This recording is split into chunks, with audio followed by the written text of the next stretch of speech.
What's up, everyone? Let me be the first to welcome you to the 2017 NFL season.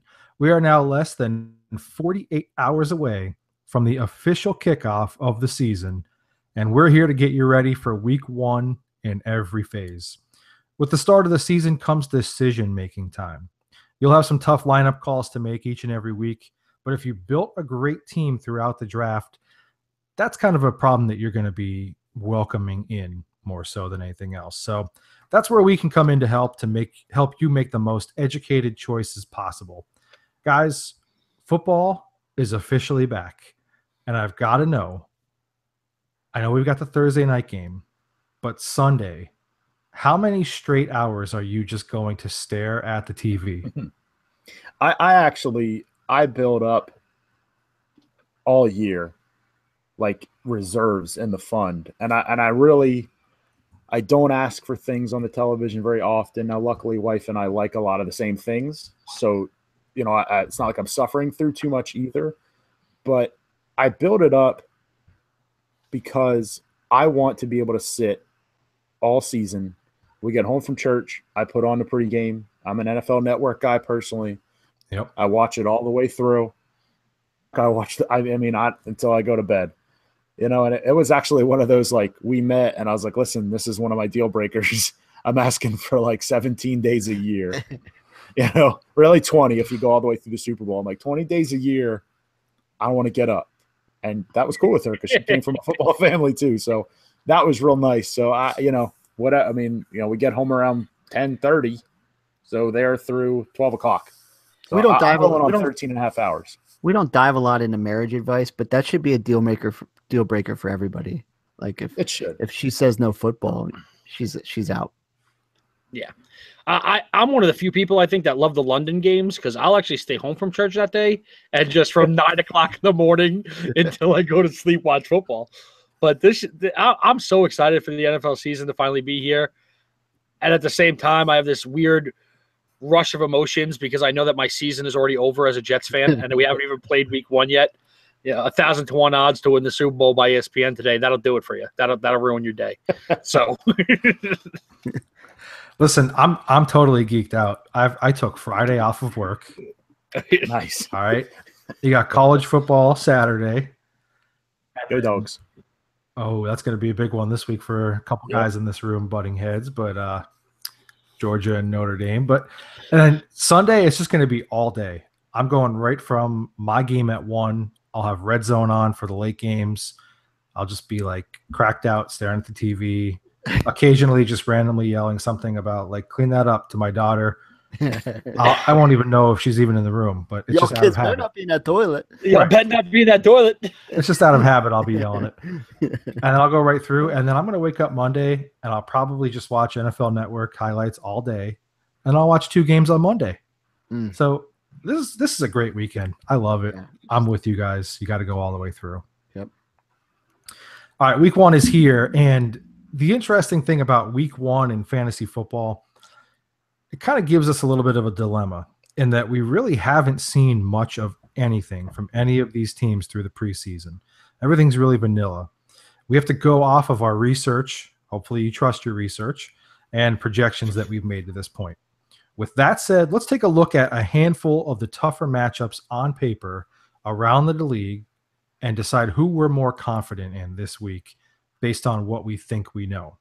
These are players you're likely counting on based on where they've been drafted. So we tried to hit one from every position here. Let's start with the quarterbacks. You've got Phillip Rivers against the Denver Broncos or Matthew Stafford against the Arizona Cardinals. If you've got to start one of those guys, who are you more confident in?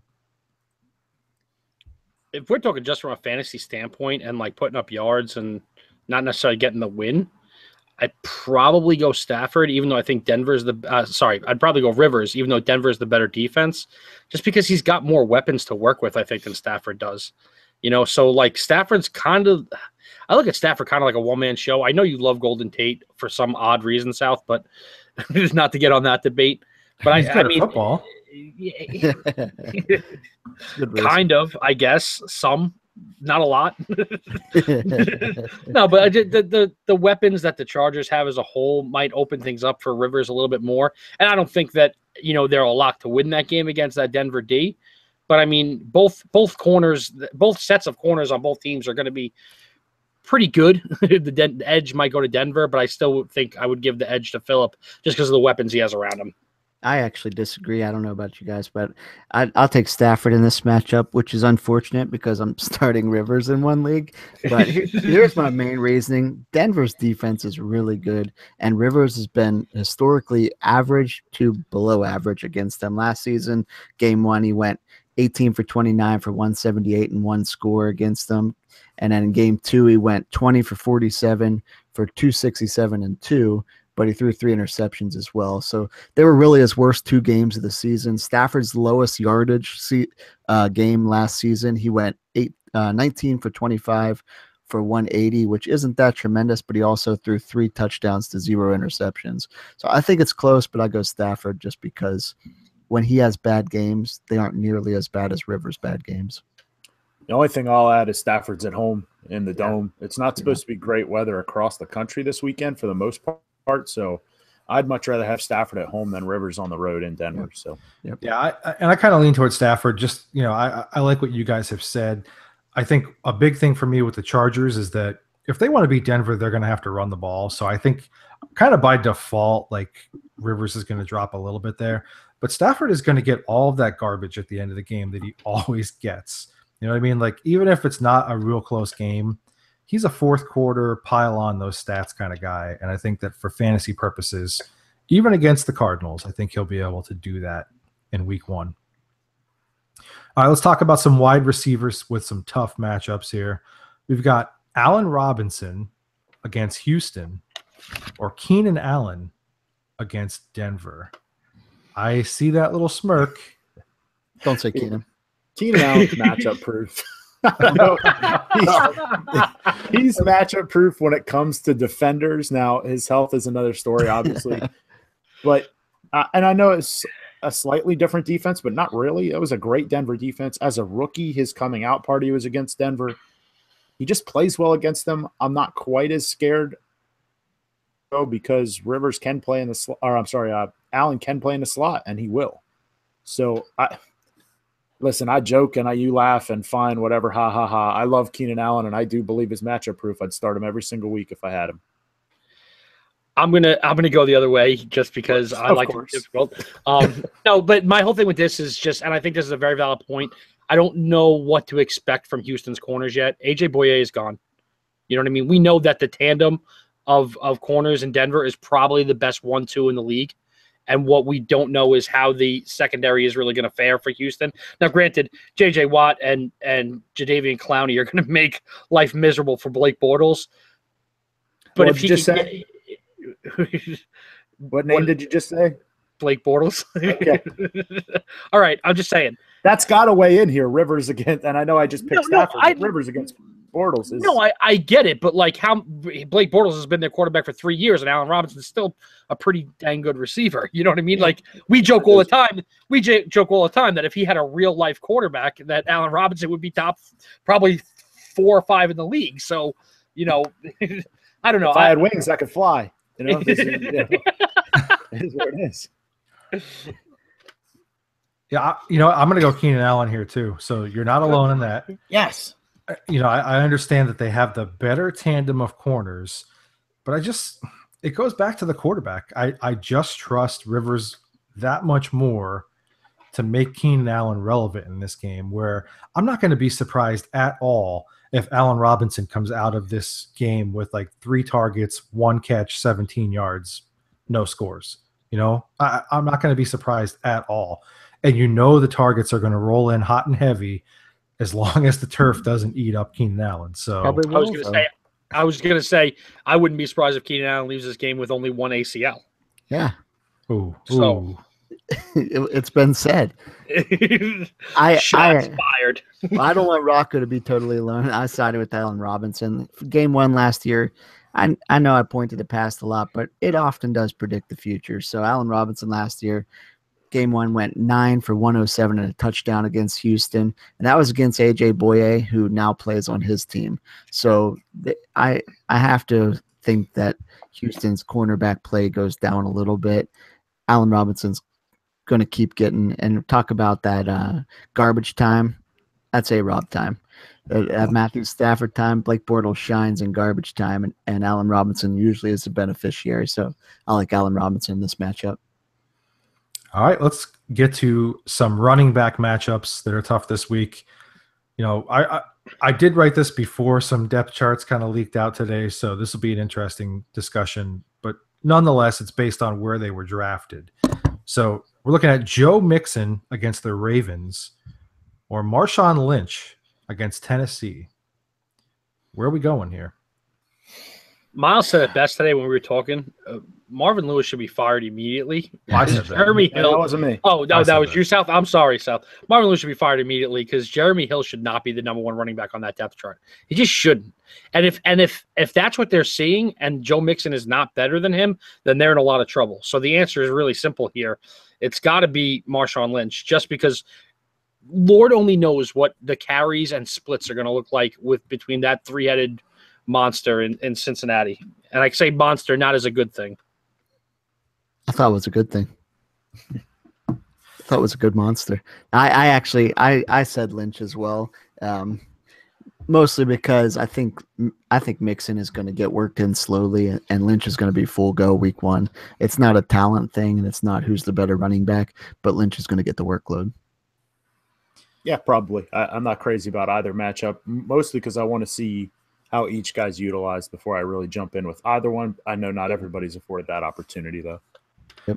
Yeah, again, I kind of put this together before the depth chart leaked out, so I would have went more comfortable in Mixon just because there was some significant changeover with the Ravens.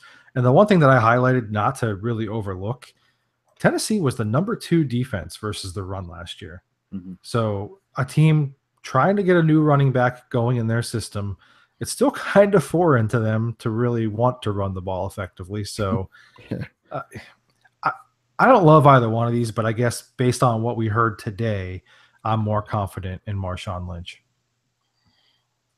All right, the final position here is the tight end position. You have to roster them in fantasy, so we're going to talk about it.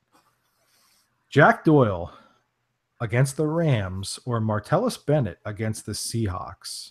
Two interesting, tough matchups here, probably for different reasons. Who are we more confident in? I'm going to throw maybe something unexpected at you. I would go Doyle because, and not necessarily that that's the unexpected part, but my reasoning is honestly not so much that luck is out, because that you know, we've exhaustively, us and everybody's exhaustively said how much Luck loves his tight ends. And I don't know what Tolzien likes. I hope it's thrown to the guys in the same jersey as he does, you know, for deal's sake. But honestly, a bigger reason I like Doyle is Eric Swope is out. So he's getting all the tight end looks. I know there's been some rumblings that maybe Doyle is going to take over Dwayne Allen's kind of blocking role and that Swope is going to be the receiving tight end. I don't buy into that necessarily, but this week it's definitely not happening. You guys know as much as I do, quarterbacks that aren't usually quarterbacks, starting quarterbacks anyways, are not stretching the field a whole lot, especially in a PPR. I prefer Doyle here. Yeah, I said Doyle for both the exact same reasons, and I added that I also think Seattle's linebackers are a little better. So he has the advantage of playing against LA's linebacking crew too. Can I say I'm more confident in neither? Is that an answer? No. I mean, you can't. No, You need to Martellus pick one. Bennett's your number 3 tight end. Like, how are you going to jump ship? Yeah, but not week. I'm not jumping ship week 1, but it's. I'm not starting Gronk this week. I'm not Gronk. But what I'm saying is, it's a terrible matchup. I would still probably It is. take Bennett. I would still take Bennett just because unlike you guys, I don't.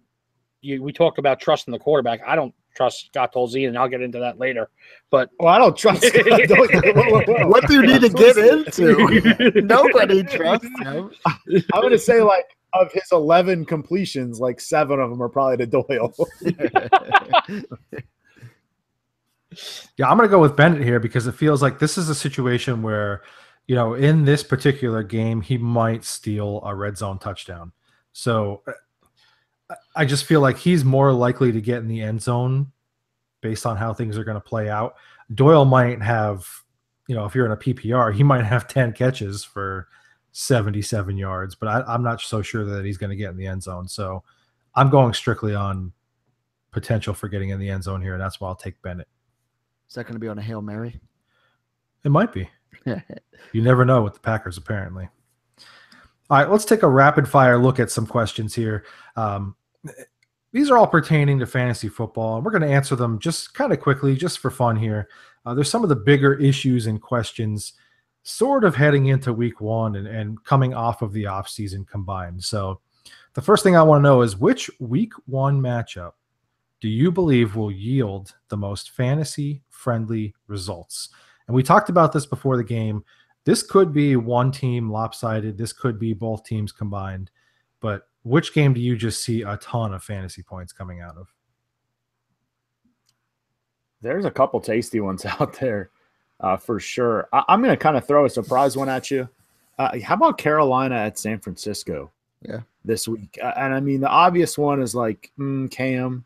All right, give me some Christian McCaffrey. Give me some Kelvin. Give me some Greg Olsen. But seen it before with, God forbid I say this, but Chip Kelly's first game as a coach, as an offensive innovator, came in and the Eagles just lit up Washington. I think Kyle Shanahan is that same kind of offensive. He's a genius play caller. Yeah. And San Francisco, while obviously not Atlanta's position players, listen, if you've got Carlos Hyde, this isn't Carolina's defense from 2 years ago. It's lost a lot of that swagger, a lot of that ability too. Carlos Hyde's going to put up some numbers. I like Pierre Garçon to put up some numbers. So, I mean, listen, it's not going to be 45-40, but are you surprised if it's 42-24? Not really. That's a lot of points. No, I definitely had that game as one that I had at the top too. I wouldn't be that surprised. I'm actually looking at the Raiders and the Titans, and this is kind of a tricky one because on paper, these are two really good defenses, but they just match up well against each other. And these are two teams that it took them quite a few weeks throughout the season to really get a groove to stopping other teams, if they even did that at all. So I just think that the Raiders are obviously going to be able to throw the ball around. The Titans, I believe, are going to be able to throw the ball. And I think the Titans are going to be able to run the ball a lot too. So I just feel like you're going to have a lot of yardage and a lot of back and forth. And this could be one of those sneaky high scoring games, both teams in the 30s. I wouldn't be surprised at all. So I'm looking at that game. I actually kind of went the other way with this question, and I actually looked at like which team was going to kind of put up the most points and maybe be a little bit lopsided. I think the Falcons are going to come out on fire. I think they really want to quickly shake off that Super Bowl game and remind everybody that they were the best team in the NFC last year. They get to do it against a really struggling young Bears team. You know, Mike Glennon's going to be their starter, so I could easily see like a 40 spot, maybe even a high 40s spot from the Falcons in this game. So you're still looking maybe at like a 60-point game when it's all said and done between the two teams. It's just going to be 49-12 or something like that. I liked a couple matchups. I like the Eagles Redskins a lot. I think there could be a lot of points scored there.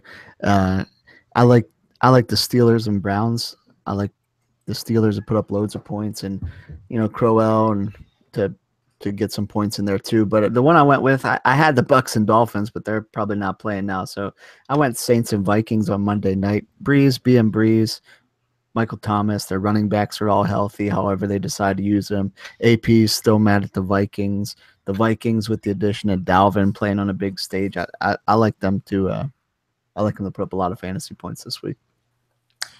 All right, so we kind of hinted at a little bit just a minute or two ago. With so many bad quarterbacks starting games in week one, we've got Scott Tolzien's of the world. Who even knows what the Jets are throwing out there at this point? Which fantasy stud do you think is going to suffer the most as a result? I mean, we should. I mean, I know that I didn't put all the research in, I guess, and look at every player, but you got to have a convincing argument to sway me off of T.Y. Hilton here. Yep. I'll talk about that in a second. You got a quarterback who's not exactly known for airing it out and a receiver that needs to get downfield quick. So that's kind of where I'm going with Ty. Yep, I agreed. T.Y. Hilton, I think, is a no-brainer here. Yeah, I'm going to agree with it now. I did have a different train of thought before Tyrod Taylor passed his concussion protocol. I thought that McCoy was going to suffer big time because he really needs Tyrod in there to open things up for him against a pretty stout run defense. But at this point, with him being back in, it's definitely T.Y. Hilton. It's got to be Ty, and I'll discuss more about that later on for everybody listening live. But yeah, it doesn't make sense for it to not be. Interesting question coming in on YouTube from our guy King Reed. Wants to know who's the highest scoring quarterback for Week 1 in your opinion. Mine's Cam. I think they're gonna work at will against San Francisco, and as I said before, I think San Francisco is going to score enough that they can't just put it in the tank mid-third quarter. I personally like Matt Ryan. I mean, all the things I talked about before with the Bears game, I think they're playing a struggling young defense, and I think they want to come out firing. Yeah, I went Matt Ryan as well. I just think, look, the Bears have a lot of uncertainty in the secondary. I know that they've done some things there through the draft. That's a nice way to put it. But I mean, I think they're still trying to trade the corners that they have. So, I mean, Matt Ryan's going to come out like a man possessed. I would not even be shocked for like a 5-touchdown performance. You're not going to like this one, but I like Kirk Cousins this week. I like him against Eagles. And one of the big reasons I like him is because this might be the only game he has Jordan Reed for. So he's going to say, I'm going to pass to Jordan Reed because this is probably it. So I'm going to take advantage of it. All right, we will see there. Give me one player that you were confident in this offseason that you're starting to fade on now. You're not so confident in anymore. Mine's Marshawn Lynch. I was quoted with you guys, April, May, I guess I sent you guys a message. I'm like, I'm going to be the Marshawn Lynch sucker in every league. I'm going to take him like 2 rounds too early. And then I'm just not, I don't know. I hope I'm wrong because I love Lynch and I love the Raiders, but I don't see how he fits what they did last year so much. And maybe that's dumb because they, the short yardage thing is what it is, but I'm just so intrigued, as I said earlier, to see how they use him and if it's really fantasy. I mean, I'm not going to be too surprised if he splits time with those other 2 guys. I mean, Jalen Richard's a special athlete. I don't know. I could very well be wrong, but it was one of those things that as I really got into it, I was like, I just want a guy who has a great name in Marshawn Lynch and a great line. And then the more I broke it down, I can't get over he's a 30-year-old running back who didn't play last year. It's a big deal. I went with Blunt. I really thought he was going to be solid in Philly, but now it's looking like they're just waiting to move on from him. He looks slower than normal and really hesitant. He's not hitting anything. I think he's totally touchdown dependent right now, and which he was most of last season, but I thought that would change over when he came to Philly, and it just doesn't look like it's going to. And I hate to say this because I love the guy, but I'm really afraid of DeAndre Hopkins. I was all back on board, and I thought if Deshaun Watson was going to start, that the Clemson connection would kind of help out. But with Savage starting, I still don't know that, he's going to be able to just force the ball to Hopkins, which any quarterback there should just throw the ball up to Hopkins and let him go get it. And I don't know if we're going to see that. So I'm starting to take a back seat, maybe more of a wait and see approach with him. As months ago, I was like, all right, I'm going to get back on the Hopkins train. I'm also on a receiver, but I'm on a different receiver, Demaryius Thomas. And I know we've talked about him really being matchup proof, but the biggest reason why I'm cooling on him is because of where you really have to get him. Now, I've had leagues where he slid to me, and I was glad to scoop him up, but it seemed pretty obvious at a lot of times last year that Trevor Siemian likes to really force the ball to Emmanuel Sanders, which I don't quite understand because Thomas is clearly the more talented receiver there, but just the target share between the two. And I get that Demaryius Thomas could take it to the house at any second, but it just was a little bit alarming at times to see how much the ball was being forced to Emmanuel Sanders. So I guess more so based on where you had to get him, I was cooling off on him big time. All right, to round this one out, give me one player you were cool on this offseason that you're now all in on. I was I've a been little cool. jumping- Go ahead. Oh, Go ahead, I've been jumping in first all night, so I wasn't going to here, but it's a good transition. Mine's Demaryius Thomas. I mean, I came into the season with really no hopes of getting him, and it was kind of like another one of those, as I said with Lynch, the more I researched, the more I looked into it. Mike McCoy's back. Yep. Smoke screens are back. There's no receiver in the league better off of a screen than him. Even those jittery slot receivers aren't there. And I couldn't disagree more with what you said with where you have to take him. I have 3 different leagues where he's not even my 1. I have 2 where he's my wide receiver 3. Yeah. Now, part of that in one of them is because South, you drafted him and then traded him to me, which I appreciate. But I mean, I couldn't get enough Demaryius after I did see he's not a 3rd-round pick, which is awesome. You know, so I agree with what you said about the Sanders thing, but they're both consistently 1,000, even 1,100-yard receivers. I'm okay with the share if I still get my 90 catches for 1,200 and 7 or 8 touchdowns, especially when I didn't have to pay like Mike Evans' price for him like you had to in the past. I definitely was never cool on Demaryius, so I can't use that one. But I was a little cool on Carlos Hyde, but now I wish I owned him 100%. I thought Shanahan was still looking to move on from him with Joe Williams, which he may have been, but now they moved Joe Williams to the IR, and there's basically nothing behind him. So he's going to get a lot of touches, and I heard something, South. What did you hear? I heard the volume is king. Who did you hear that from? From Matthew Berry. Oh, So when Matthew Berry told me that volume was king, Carlos Hyde is gonna be the prince here. I'm gonna mute you. Listen, Rocco mentioned this name earlier. I was cooled off on Hopkins because there was some uncertainty there with the quarterback position, but I'm all in now. And I think that everything that I have read, you know, all the beat writers, all the people that have been at practice and, you know, and all these different scrimmages and things, Tom Savage is making Hopkins his 1st, 2nd, 3rd option on every play. I mean, he's trying to like force the ball to him at times, which could be hurtful as well. But I mean, he's the kind of guy that like you just throw it and he gets it. So I'm hopeful that Savage is going to be good enough to keep him productive. He's looked good enough through the preseason. I know that it's pretty vanilla at that point, but I'm all in on Hopkins now. To just defend myself there, I did say it was a wait-and-see approach. It definitely is that guy that you could throw the ball up to. Let's see someone actually throw it up to him and make it there. But now the guy that I was cool on and now I'm all in on, I'm going to use this opportunity to be a homer for the only time this year. All the Jets really have at this point is Bilal Powell, and I love it. And honestly, Miles, I was trying to slow play you with that trade talk.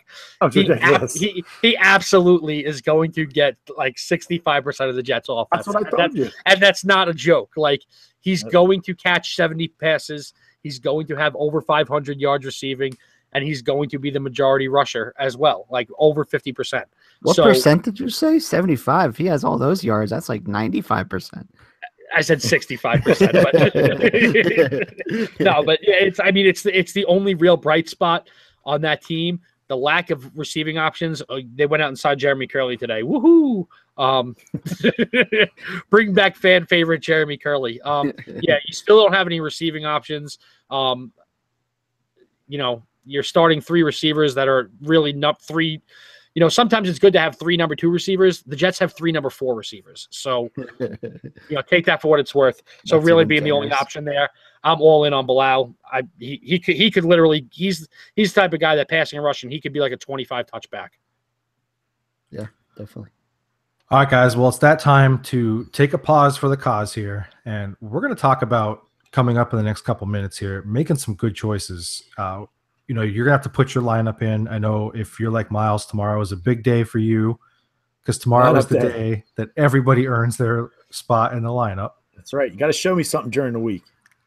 But you're so stupid. You guys know that every single day you have to make choices. Fantasy football, we make choices. But our friends at Gorb tell us that in life, there's really only 2 choices. And you could either get hungry or be hungry. And Rock, I noticed that you're looking pretty good in your Gorb t-shirt tonight. There it is. If you're watching live, you're seeing it. A lot of great gear that they throw out there, and we rock it. It's comfortable, it looks good. But talking about Gore, I mentioned you have to either get hungry or be hungry. Get hungry is all about finding that thing that fuels you, chasing your dream and going after it instead of just sitting back and letting it pass you by and just being hungry instead. I talk about it all the time. When we started this podcast, we decided that we were going to get hungry. We were going to go after it. We were going to try to be the absolute best in the business. And, we've bought in completely on the motto. And you can check it out at GHORBH.com as well. They've got lots of great gear, all kinds of styles, all kinds of sizes. Look, if they can make the four of us look good when we wear it, they can make you look really, really good because we are quite the motley crew. All right. So check it out, GHORBH.com. And remember, get hungry or be hungry. All right, it's time to talk about our goons and ghosts for Guys, week one. I missed Goons and Ghosts. Can I just say? Oh, I did too. Yeah, I hear you. It's a good Fun putting time. in the research. When It's fun South putting sent in the out research. the agenda and said, "Hey, who you guys picking for Goons and Ghosts?" I got a little bit giddy because I was like, "Man, it's time! It's time for Yes. Goons and Ghosts." It was goosebump time. Yep, I heard it said on the radio today on Sirius Radio that they were talking about how Andrew Luck definitely out for week one, and you don't have to say that. He's out Sunday. Yeah, It's man. Sunday. You don't have to say week one. It's like some distant thing that's never going to get here. It's Sunday. Yep. Well, listen, shame on you if you're just now getting in on this segment. All right. Not that we don't invite anyone into the Good Squad at any time, but you missed a lot of good advice last year. All right. Mhm. So you've got to make up for it this year, checking out the Goons and Ghosts every single week. Goons are guys that we're starting, and Ghosts are guys that we can't get to the bench fast enough. All right. So let's kick it off. We're going to go to Deal first. Give us your goon for week one. You guys already threw him around a little bit, but I love DeAndre Hopkins. I love Nook all the time. I just love him. But this week, I love him extra. He's right now ranked wide receiver 26, which is absolutely silly. Listen, I know Jacksonville's defense is getting better. I know he'll have to face Boye now. But in the last two seasons, let me tell you how many targets he saw against Jacksonville in 2 seasons. 57. 57 targets in 4 games. He's going to keep getting looks. He's going to be profitable with them this week. I'm going to say he's going for 9 receptions, 92 yards and a score, and there's no way he's a wide receiver 26. Write it down. Nook Goon this week. All right, we are writing it down. Miles, who is your goon this week? I'm going with an old favorite of mine that I soured on, and I actually own 0 shares of in my 8 leagues. But I think Todd Gurley against the Colts is my goon this week. He is pre-ranked pretty well at 9, so certainly a guy that most of you are starting if you drafted him. But I like him to actually end this week as the number 1 running back in the league against the Colts. The Colts they get a stigma for being a terrible defense. They actually ended the year number 10 against the rush last year, which is pretty decent. And they certainly got somewhat better this offseason on defense, especially on the back end. So the reason I still like Gurley so much is I think the game flow here is really going to lend itself to a nice grinded out game for the Rams. Where Andrew Luck playing, I'd be out on this. I think they would quickly make the Rams one-dimensional. But here I think they're going to keep things in it. This is likely to be kind of an under 20 for both teams kind of points game, which really lends itself to Sean McVay using Todd Gurley the way he should be, which is overused. I like Todd Gurley to handle the ball well over 25 times. I'm not going to throw any yards out at you. Yeah, I am. 130 yards rushing. I like him for about 4 catches for 50 yards on top of that, and he'll get into the end zone once at least. So I love Gurley to end this week up top and make everybody who drafted him forget about 2016. All right. Hey, look, I know Rocco is a guy that would like to forget about 2016. And all the years before that. But first, give us your goon for this week. Sorry, man. I don't want to be your friend no more. I'm all in on the Falcons this week, and therefore my goon for this week is going to be Devontae Freeman. The Bears last year just had a horrid defense, 27th against the run, 27th in the league overall. I expect them to be a little bit better this year, but like I said, I think Atlanta comes out on fire. I think the whole team is going to be gelling. And you know what? This guy just got paid, and I think he wants to prove why he's the number one back in the league in terms of money. And I think he's going to play with a little bit of chip on his shoulder because I think there are a lot of people out there that don't think he should be the highest paid running back. So he's going to come out and try and prove that this week. I love Freeman this week against that bad Bears rush defense. And honestly, the second half of this game, it should be over, and it should be all ground and pound at that point. All right, I'm going to go ahead and give you my goon this week. I'm thinking similar to something that Deal said in the last segment, and I'm going with Terrell Pryor here. He's the 13th ranked wide receiver right now, which isn't terrible, but they've got guys ahead of him like Des Bryant, who are not going to outscore Terrell Pryor this week. So I actually think he's a top 5 wide receiver this week. The Eagles were the 3rd worst defense in terms of surrendering fantasy points to wide receivers last year. I don't think that the secondary is necessarily as bad, but there are a lot of question marks there, and it's going to take some time for it to come together. And I just think the timing on this is perfect for Pryor to have a big game. They're going to have to be ironing out all the kinks in week 1, and this is not the guy that you want to see right now to iron out the kinks. So Washington's going to throw the ball a lot. We know that. They really don't care to run the ball a lot in that offense. The receivers as a whole are better this year. Yes, I'm saying it. They are better this year. You can't really single anybody out. Jordan Reed is going to play at least one snap, so you got to account for him too. So that's a touchdown. Look, the yardage might be all over the place. I don't know where to really peg the yardage, but he's going to have quite a few catches. And I actually think he gets in the end zone twice this week. Oh, I really do. Deal pegged it before that this could be a high-scoring game.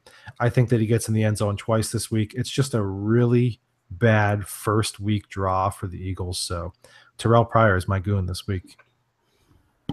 Let's talk about our ghosts, or the guys that we really don't want any part of this week. And let's start it out with Miles. Yeah, and important to note for those of you who are new this year, ghost can't just be like Nelson Aguilar. Like, it has to be a guy that you drafted with the intent of starting him pretty much weekly. Otherwise, this would be kind of a waste of time. But I'm going with this year. I need some extra time then. I picked Nelson Aguilar. I think scores 3 times just because you said that. I was going to say, Rocco was probably going to say Doug Martin. Yeah. Don't play Doug Martin this week. For me, I picked pre-rank wide receiver 7 this week, which is Jordy Nelson of the Packers. He's going up against the Seattle Seahawks this week. Now, it is at home, which I think helps him a little bit. They're a great team all the time, but one thing you have to say about Green Bay is they're notoriously slow starting, like to the point where they only become a division champion after someone interviews Aaron Rodgers and was like, hey, why are you guys terrible? And he comes up with some kind of crazy quote, and then they never lose again. That doesn't happen week 1. So while, Seattle doesn't shadow guys, he's going to get his share of Richard Sherman. He's going to get his share of the safeties over the top. And I love the front 7 in Seattle. I think the addition of Sheldon Richardson is like one of those, listen, if you're the Jets, that's a good haul for you, but you just screwed the rest of the league. Right. Like, it's one of those, like, you just want to smack him. Like, I hope you second-round pick tears both ACLs his first practice. But it's just – sorry, Rock, but his face is awesome. But for me, it's the Seattle front 7 is absolutely going to make Green Bay one-dimensional, which they're kind of okay with. They're sort of one-dimensional on their own. But more than all of this, and this actually probably should have been my answer to who did you cool on, Jordy Nelson was my receiver 1 in, like, March, April. I was going to rank him 1. The more I'm looking at this, and I could eat these words in a few months or I could look smart, I think this is the year he completely goes to receiver 2 on his own team. I think Devontae Adams is going to take this thing over.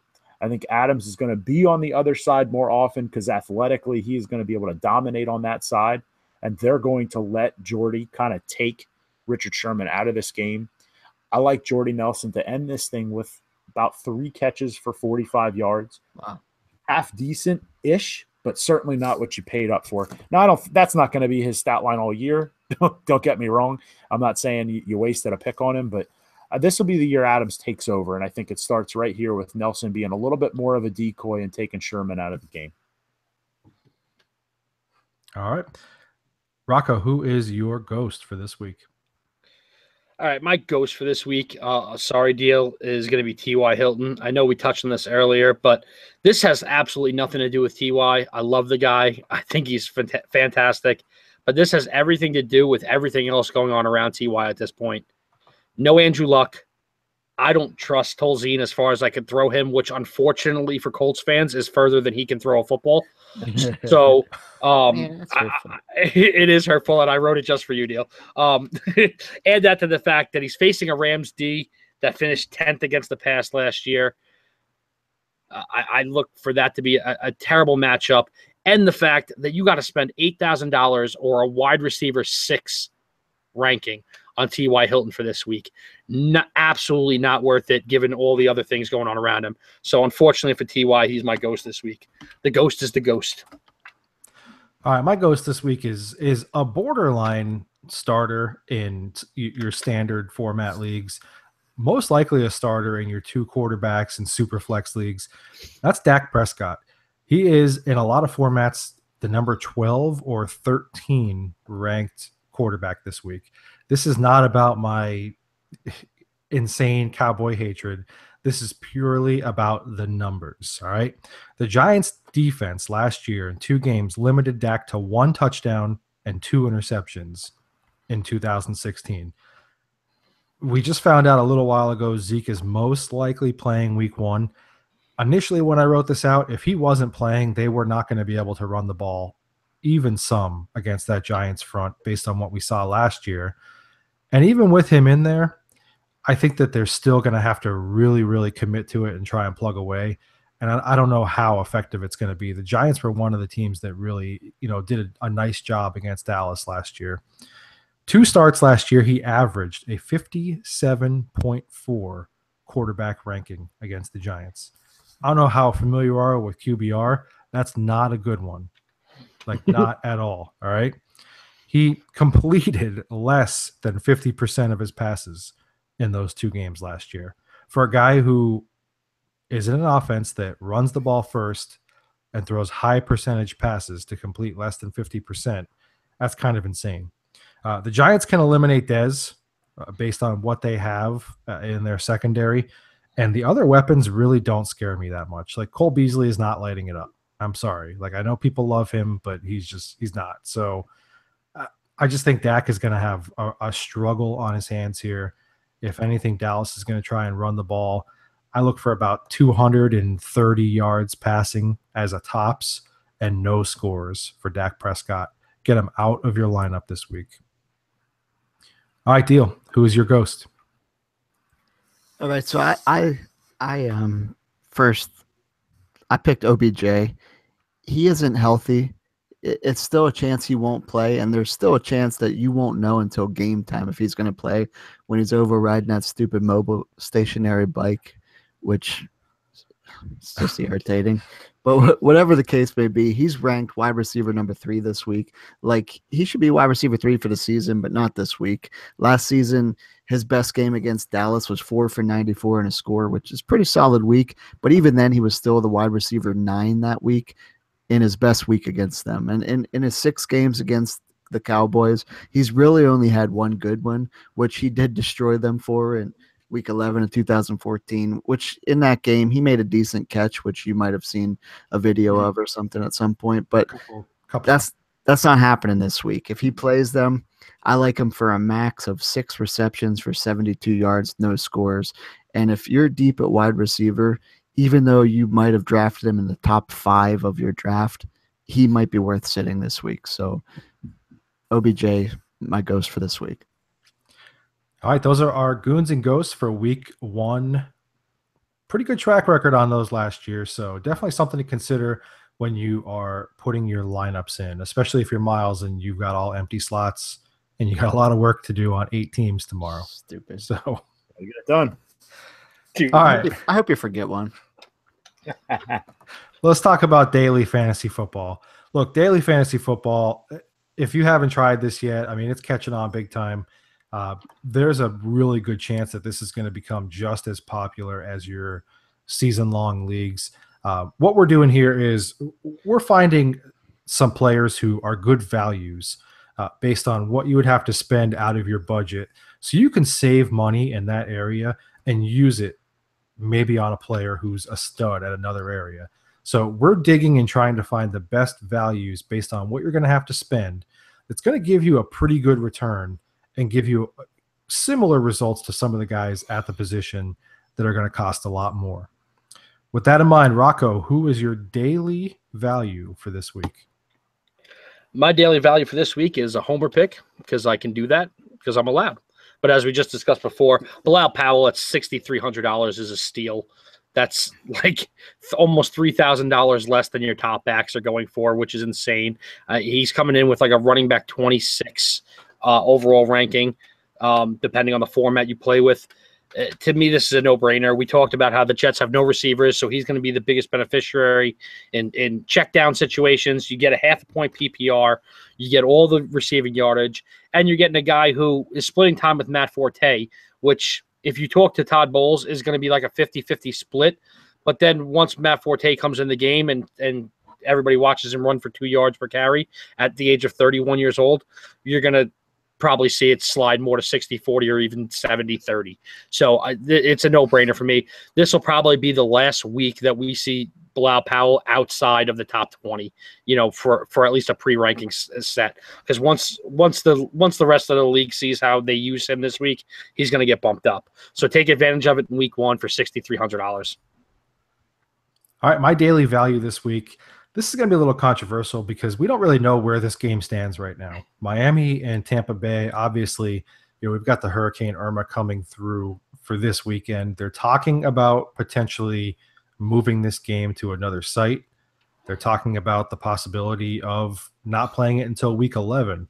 I actually think that moving it to a neutral site is going to win out because I don't think you want to give 16 straight games to any teams, let alone one that you're also asking to go to London. So with the thought that they are going to play this game this weekend, for $6,700 at the running back position, I can't buy enough stock in Jacquizz Rodgers this week.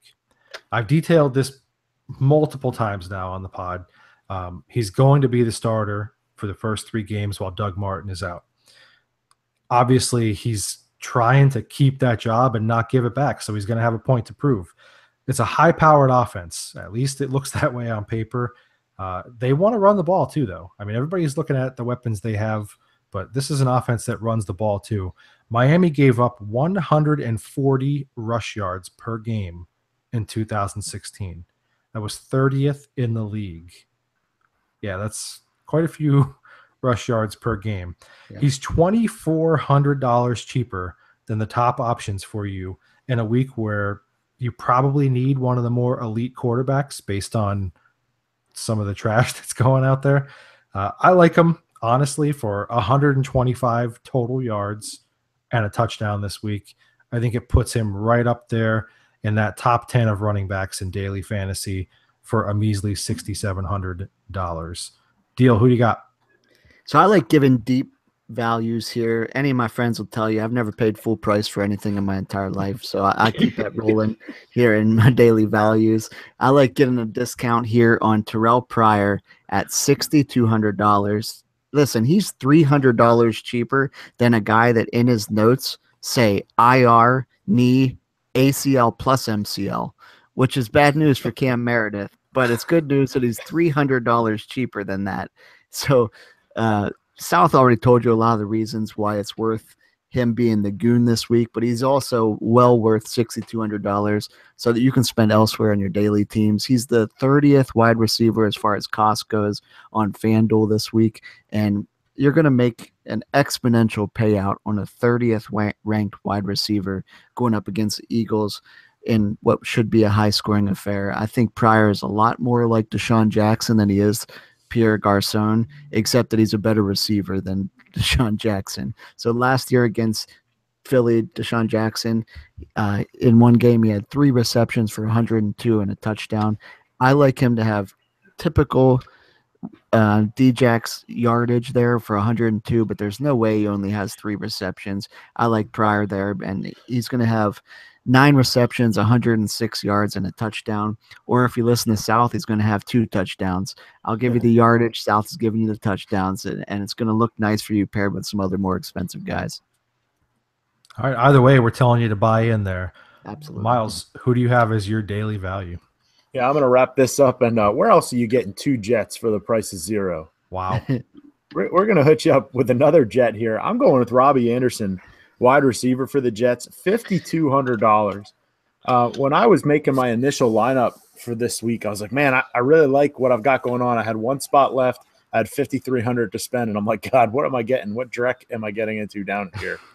So I scrolled my way on down, and I found a wide receiver 1. That's what I found down there at $5,200. Now listen. Is this going to be Julio Jones 300 yards and a touchdown territory? Unlikely. Highly. All right.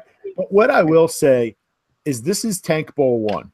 Neither of these teams is overly interested in winning this game. And where I think that generally comes out more than anything is big broken plays. Buffalo's secondary was pretty decent. And then Stephon Gilmore and Ronald Darby are both gone. So Robbie Anderson, the best corner he's going to see is rookie Tre'Davious White, who's a pretty good player. But find me the last corner not named Marcus Peters to have a really stellar rookie season, and I'm going to call you a liar because they're not out there. Okay, rookie corners struggle. Robbie Anderson is a solid route runner, and what he showed last year in fairly limited opportunity is he can make some big plays. So I think Buffalo's secondary kind of weak. But more than anything, what the Jets have been lately is what we like to call a skinny usage tree. All right, write that down. That's important as you're drafting. And what that means is 90% of their offense this season is going to come from Bilal Powell, Robbie Anderson, and like Austin Seferian-Jenkins. Just I you mean, don't like, have to list another person. Yeah, it's pretty much just those 2. I mean, we saw it when the Jets were 10-6 2 years ago. It was Brandon Marshall and Eric Decker, period.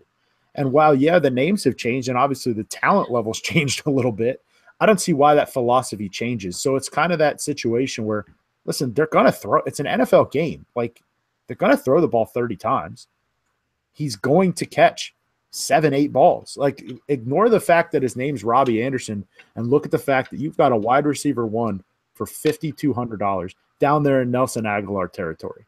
That's where this guy is. So, I mean, ignore the fact that you don't know a ton about him. He might not be the best receiver in the league. He's absolutely getting opportunities. And like our goal here in this segment is, that allows you to afford 2 studs somewhere else. So, hey, jet up.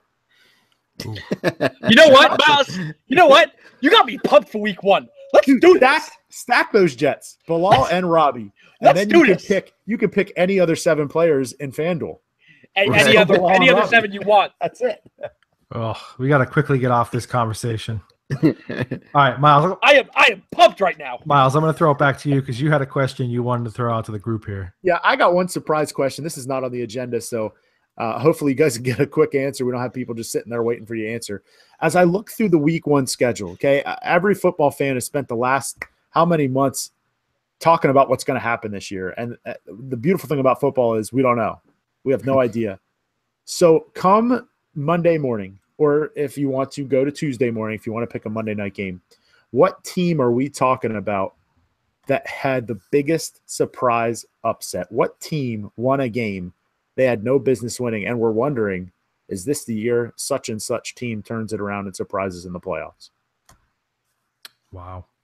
I'll give you mine. I'll kick it off, give you guys a chance to think since I was already thinking about it. I like the 49ers to upset the Panthers.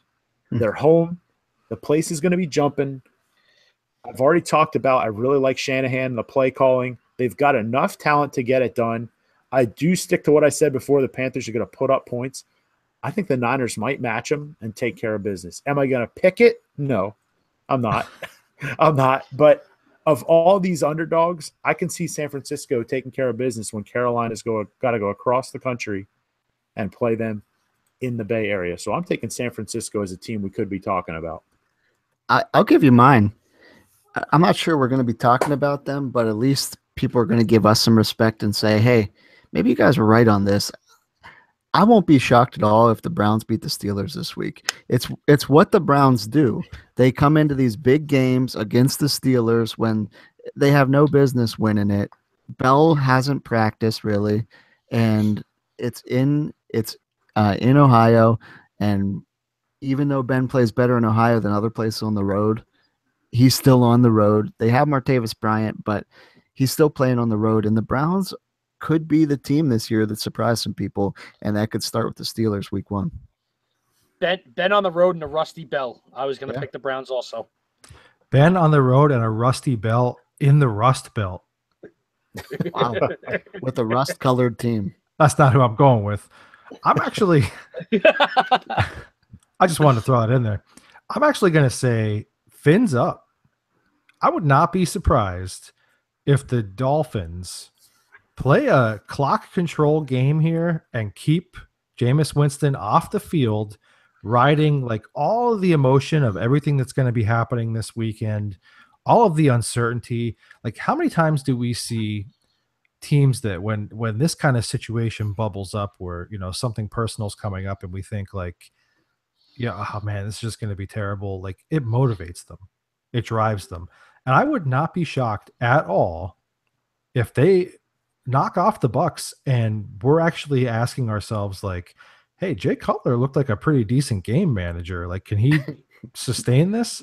I don't think it'll be sustained, but I think that this is the perfect storm situation. Not to really make light of that, but you know, this is a really good situation. I think Jay Ajayi could have a big week here. So I'm looking at the Dolphins. Fins up.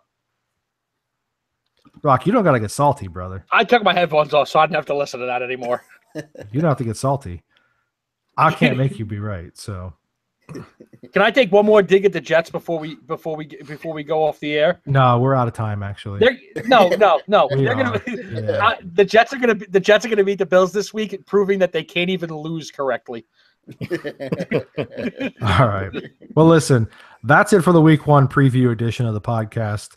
We hope that you have all the food, all the snacks, all your remotes, everything lined up near your favorite spot, and you're ready to go because football is back, baby, and we are excited.